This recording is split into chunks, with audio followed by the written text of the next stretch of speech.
Hello and welcome to yet another video, and in this video I got a very special unboxing for you guys. It's this RF 16mm f2.8. Now this lens has been out for a little while now, and to be honest with you, I kind of ignored it when it first came out. But anyway, I still feel like sharing my thoughts process with you guys and making an unboxing of this lens for you guys in case it might help some of you out on, deciding whether or not to get this lens. So without further ado, let's get into the video.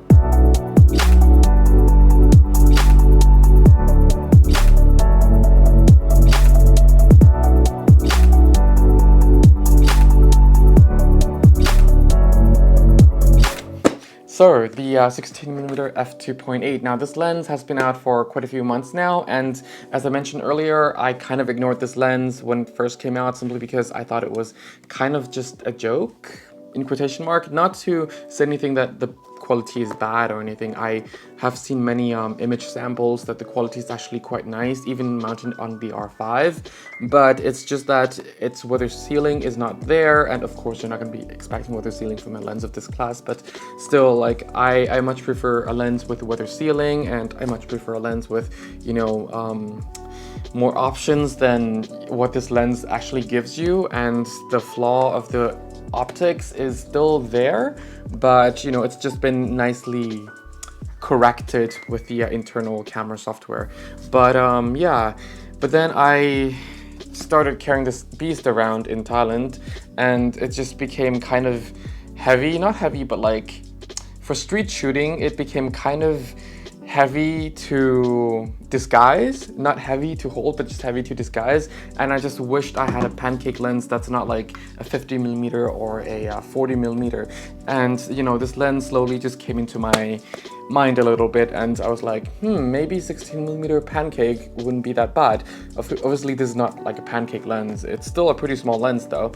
And yeah, just to open it, I've been talking about it too much. So yeah, that was essentially a very super generalized version of my thought process. Warranty paper and manual. I actually just got it just now, well today. Went to the shop. And yeah, they're not very generous with their packaging when it comes to non-L lenses. Oops. Yeah, I almost dropped it. It's just so light. Oh my god.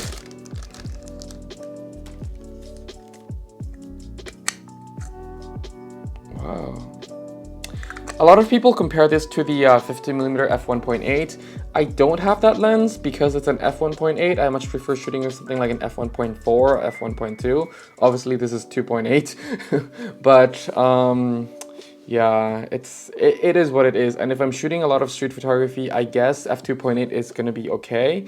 And with this lens, I figured that I will either be using it f2.8 or f8, 9, 14, things like that. So I don't really mind that much about not having the lower aperture like f2 or f1.8 or f1.4. And to be honest, if you have a 16mm at f1.4, f1.8, I think it would be a much bigger lens than this. And I kind of appreciate the size of having an ultra light and for the ultra wide angle kind of lens. And it's just, okay, get off face detection for now, come on. Okay, sorry, it's on eye detection. So yeah, this is a very small lens, and it's very light. And yeah, I think it's just kind of like a body cap. Let me just put it on my R6 for comparison. Oh, that's a very tight fit. Yeah, that's pretty much the camera with the R6 with the 16mm, just to give you a little bit of sample on how it looks like. I also think that the autofocusing system is quite fast enough based on what I tried it on, especially if you pair it up to something like the EOS R6 like this one. I think that the autofocusing system, yeah, it's quite fast enough. It really keeps tracks with you with what you're trying to focus on, whether you're in video or photography mode. Yeah. And what I love about this lens is because it's only f2.8, but it is able to focus very closely, and you can still use like a distance, you know, as a tool. Like you can just get up closer to your subject and then have a much blurrier background. So just like, you know, when you bring your hand up closer to your eye, the background is a bit more blurry, and it's just pretty much the same physics as this. But yeah, this is gonna be a huge difference carrying the setup, and I'm really glad I got this lens at the end of the day, simply because look how small and thin profile this is. Sure, it's technically not a pancake lens, but I think, you know, because of the size of it, I think I can call it a pancake lens. And especially when you look at this side, you know, where this grip is anyway, and it's only like the focusing ring that's really protruding out a little bit. Yeah, it's quite nice to carry it around just for simple street photography, simple cityscape photography and things like that. Of course, it doesn't have IS built in, but you know, with such a wide angle, you don't always need IS anyway.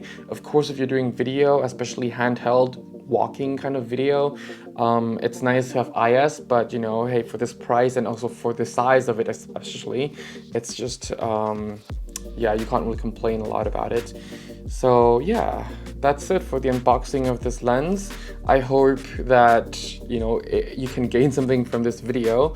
If you need a free photography guidebook, it's linked down in the description section below. If you need a free photography calendar, even though it's kind of heading towards summer now, but if you need one, then it's also linked down in the description section below. If you have any questions, feel free to ask me at any time, and I will do my best to answer them. And yeah, that's it for this video.